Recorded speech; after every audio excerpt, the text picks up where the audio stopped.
G'day, it's Pete here, and I'm back just to do a special feature on the Waverley Congress. So today we're looking at the Waverley Saturday Swiss pairs that was played, and I'm just going to pick my favourite hand from each of the matches that we went through and just talk a little bit about a certain topic on each of them. So we'll just jump straight in. And from match number 1, so this hand came up, and North has this lovely 14 count with a 5-4-2-2 shape. Now, what I did on this hand was open 1 no trump. So my general style is we play 15 to 17 or good 14s. So 14 with a 5 card suit I think is fine to upgrade into a no trump because long suits are actually useful. Also, most of my points are in my long suits and it's quite a useful hand. So I think this hand has the equivalent playing strength to lots of 15 to 17 no trump openings, so that's why I chose to open it. Now, the other thing you'll notice about this is it's a 5-4-2-2 shape. Now, I like to put some semi-balanced hands in there because opening a 1 no trump is really powerful. So I like to open 1 no trump on a bunch of semi-balanced hands. So 5-4-2-2 shapes where my 5 card suit is a minor. I'm very happy to open this 1 no trump. So for me, I think this is a decent 1 no trump opening. Now the next hand chose to pass, and my partner came up with this really good bid here, was that he used Stamen. So he's only got 7 points, but playing 1 no trump might not be that great with this hand, but if we find a major suit fit, we might make game. I would be a bit hesitant about looking for it, but it's close because it's just not a great 7 count, but I still really like this Stamen bid. And then when it went 2 diamonds, he chose to pass it. And basically, if we found a 4-4 major suit fit, that is going to be better than 1 no trump. If I don't have a 4 card major suit fit, then we've probably got diamonds as a playable spot. It's very unlikely that don't have at least a 4-3 diamond fit. So I really like this pass, good chance of finding a fit. But the main thing is he was hoping to find a major suit fit. That didn't quite make it, but we found this diamond fit and got to 2 diamonds, which was a really good spot to play in. And comfortably made 10 tricks on the hand, I think. Anyway, that was the first board. I just wanted to discuss my parameters for what I think opening 1 no trump should be. So some semi-balanced hands, also good 14 counts I think can be upgraded into 1 no trump. You still want your partner to treat it like it's 15 to 17, even though some 14s sneak in there. Because the 14s that you put in there have the same playing strength as if it was a 15 to 17. Anyway, so I like the 1 no trump opening, slightly semi-balanced, only 14 points, but it was a good one. And then my partner's Stamen bid, just planning to pass whatever I bid, possibly invite if we found a major suit fit, but I really like that choice. Anyway, into the second set, there was this really wild distributional hand. So the bidding on this one would have been very strange at lots of tables, so I'll just talk you through what happened at our table. So the East hand opened 3 hearts. And this went past by my partner in South, and West chose to raise this to 4 hearts. So at this stage, I didn't know what was going on, but I got this 7 card diamond suit. I didn't know if it was their hand or our hand, so I just chose to bid 5 diamonds. Now, East hadn't fully expressed their hand with their 3 heart bid because I've got a 7-5. I probably would have just opened 4 hearts to begin with, but this hand is really difficult to try and describe, and they chose to bid again. Basically, if you ever preempt and then want to bid again, it usually means that you didn't preempt high enough to begin with anyway. So I think if you just open 4 hearts and be done with it, it might not work, but at least you're leaving it up to your partner rather than you making the final choice. Now, on the actual hand, it got passed out. But the thing I wanted to discuss is, here I think that my partner should have doubled 5 hearts. So I see lots of players be hesitant about doubling. They want to leave it up to their partner, but this is a really poor strategy. What you want to do in these high-level decisions, if you have bid game to make, or you think your partner's, your side is making game, you do not want to let the opponents play undoubled. You either want to bid on, or you want to double them. They're your choices. Now, with his nice 11 points, he really expects that we were making 5 diamonds. He's also got a couple of defensive tricks, but he's just got this balanced hand. No reason to suspect 6 diamonds is making, but I think a double of 5 hearts would be really good in this situation, because it's very unlikely that they're going to make this. But in general, in those high pressure situations, the high level decisions, what you want to do is, if you think that your side was making game, then you either want to double them or bid on. So there are your choices. You do not want to pass out these situations, and you don't want to pass and leave it up to your partner. Because from my perspective, I had no idea who was making game, whether it was our side, their side, no one. Turns out it was basically no one unless we got to no trumps. But I had no idea. I didn't have much defense, so I chose to pass this out. I bid 5 diamonds with no idea whether I was making or not, but my partner knows that he had the good strength that he expects that we're probably making. Turns out no, but they weren't making either. So I think doubling 5 hearts at this opportunity would have been a good choice.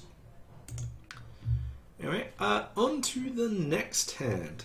So here we had an auction against a precision pair, which went past 1 club strong, and they bid 1 diamond, and went 1 no trump, showing 16 to 18 points in a balanced hand. And they used Stamen and went like this. Okay, so 16 to 18. They used Stamen and they got to 4 hearts. Now with this 4-3-3 shape, I don't think playing in 4 hearts is going to be better. With 4-3-3, I think it's very useful just to go 1 no trump, 3 no trumps, or something like that. With 16 to 18, with this average 8, I'd probably just invite anyway, but your partner will accept. But even though you've got a 4-4 heart fit, I think it's better to get to 3 no trumps. So with 4-3-3s and really bad suits, I think it's worth considering not trying to play in your 4-4 major suit fit, but trying to just angle for 3 no trump. Anyway, on the hand, I led the 6 of diamonds. So the first thing was looking at this south hand here with Ace Jack 10. When they play low, here it's right, you don't know where the king is. Either North could have the king or West can have the king. Now I can see that West has it, but from the lead, my partner doesn't know what they've got. So in these situations, what you want to do is imagine what would happen in both situations depending on where the king is. So here, where West has the king, we want to put in the 10, let them win the king, because then we've still got this Ace Jack sitting over the queen, and we'll be able to get 2 diamond tricks. Whereas if we put up our ace, then they score the king and the queen separately and can get 2 diamond tricks. So putting in the 10 of diamonds is right if West has the king. If we have the king, the 10 of diamonds is also right because it'll win the trick. So here, the 10 of diamonds is a much better play than the ace. The other important thing about this is this spade suit. This is a really interesting spade combination with Ace Jack 9 opposite 3 little. Now the correct way to play this suit, so we'll just get ahead. And this isn't how the play went, but it more or less is. So I just want to get to the point of playing the spades. Okay. Alright. So when you lead a spade with Ace Jack 9 opposite 3 little, the correct play is to play low to the 9. So what you want to do is lead low to the 9 and hope that the south hand has King 10 to whatever or Queen 10 to whatever. Whereas playing low to the Jack hopes that they specifically have the King and the Queen, which is inferior odds to hoping that they've got Honor 10 third or Honor 10 fourth. So the best way to play the suit is lead low to the 9.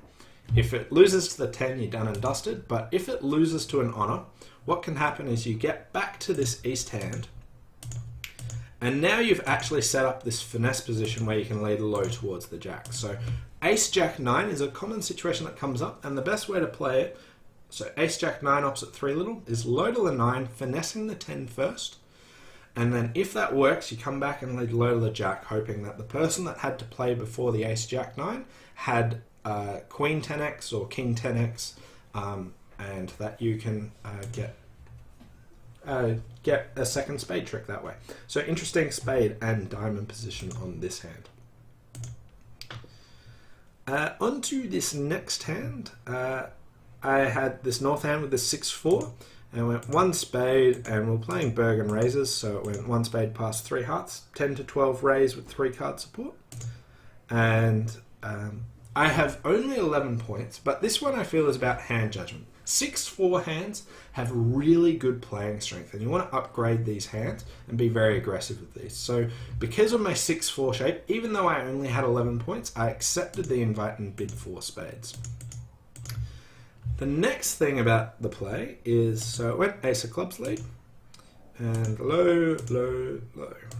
So First of all, from Declarer's perspective, we've got a club loser, a diamond loser, and we've got a bunch of heart losers. So on the play of the hand, when you get in, what you want to do before drawing trumps is play ace of hearts and the heart towards the queen.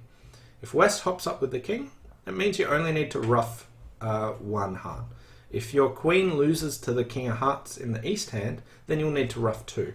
But you can't draw trumps first because you don't know how many heart losers you have. So when you get in, you want to play ace of hearts, heart towards the queen. Discover if that queen's a winner. Try and ruff your heart loser. You can't draw trumps first on this hand because if you run out of trumps, such as on this hand, then you'll have too many heart losers.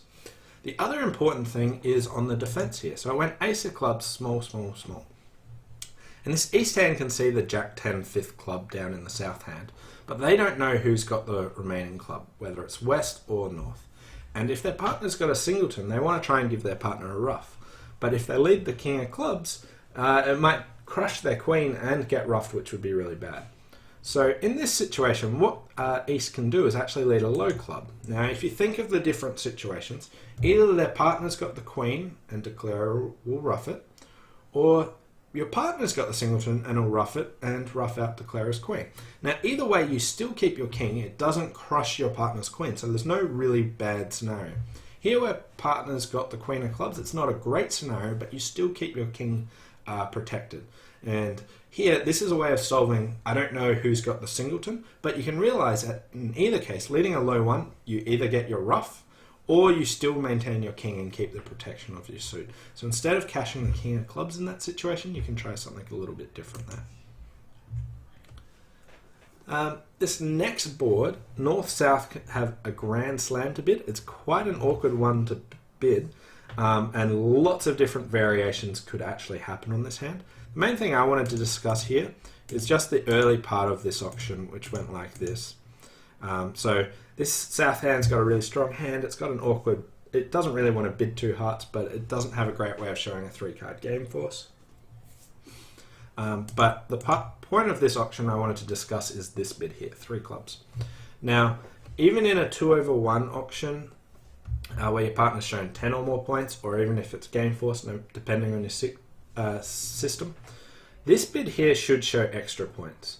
So basically, what you want is, in these auctions, you want what I call a catch-all bid. So if I just repeat 2 spades, I use this as my catch-all bid, which says I'm a minimum unbalanced hand. Whereas if I don't bid that, but bid a new suit that's past the suit that I already opened. So if I'd opened hearts, even if anything that's past 2 of your major, or 2 of the suit that you opened, in a new suit should be a reverse if you're not supporting your partner. So when you bid this, it should show extra points, such as like 15 or more points.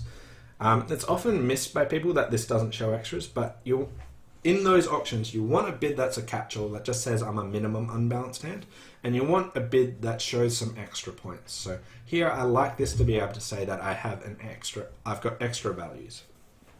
So it's important to discuss what your catch-all bid, how do you show those minimum unbalanced hands. So 2 spades in my system would not show a 6th spade. It could have one, but it just promises a minimum unbalanced hand.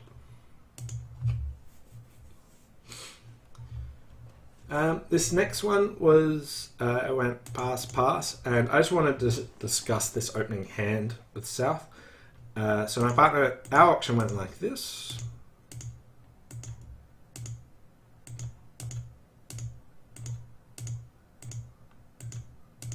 So we got to 3 no trump. So here, this south hand has 16 highs and a 4-2-2-5 shape. So it's not strictly balanced, but I think a much better opening bid would just be to open 1 no trump. So just like the earlier hand where I mentioned some semi-balanced hands that I think it's okay to put in there, this is a perfect example of it. You don't really want to bid and show your second suit and then have to bid 2 no trump. If your partner's only got 6 points, 2 no trump could be far too high. Opening 1 no trump does a great description of your hand nice and early and can solve these problems. You would get to 3 no trump pretty much either way, but I'd prefer opening 1 no trump here rather than having to make that invitational bid, especially with this poor quality suits. I'm not too worried about how many stoppers I have in the other 2 suits, but especially with ace king, I think it's a clear 1 no trump. But in general, 5-4-2-2s with a 5-card minor, I'm happy to open them 1 no trump. And this hand, it went pass. So I'll give you the auction that happened at our table. So it went 1 club, double, 1 heart, pass, 2 clubs, pass, pass, 2 diamonds, 3 hearts, all pass. Now, I feel this East is too strong for a 2 club. They've got 15 highs, which can sneak into a 2 club rebid, but this is a fantastic 15 points. It's all in aces and kings. You've got extra shape. You don't have a singleton in the suit partner bid. You've got this good 6 cards. Everything about this hand screams that it's too good for that. Now, having 3 card support makes this a bit awkward, but I would still probably, at this point, here, just jump to 3 clubs. Now, first of all, there's a takeout double, so hearts are probably splitting bad, even if you have a heart fit. But I feel like bidding 3 clubs initially, showing this as that invitational hand, might actually get you to 3 no trumps. And I would expect the auction after this to go like this, and get east-west to 3 no trumps. I think bidding 2 clubs is too pessimistic on this hand. This is far too good for a 2 club rebid. I really struggle to find a 15 count that I will rebid 2 clubs on, because there's lots of them that I might just open a no trump on, because opening 1 no trump is awesome if I haven't conveyed that to you already. But there would be some, but this is definitely not one of them. Aces and kings are fantastic. You have length in your partner's suit. You've got a good 6 card suit. I think bidding 2 clubs is far too weak, and you're going to be missing too many games. You really don't need much from your partner to be making games, so you want to encourage them, bid more than 2 clubs, and jump to 3. Anyway, thanks for watching. Hope you enjoyed this recap of the Waverley Swiss pairs, and I'll see you next time. Bye for now.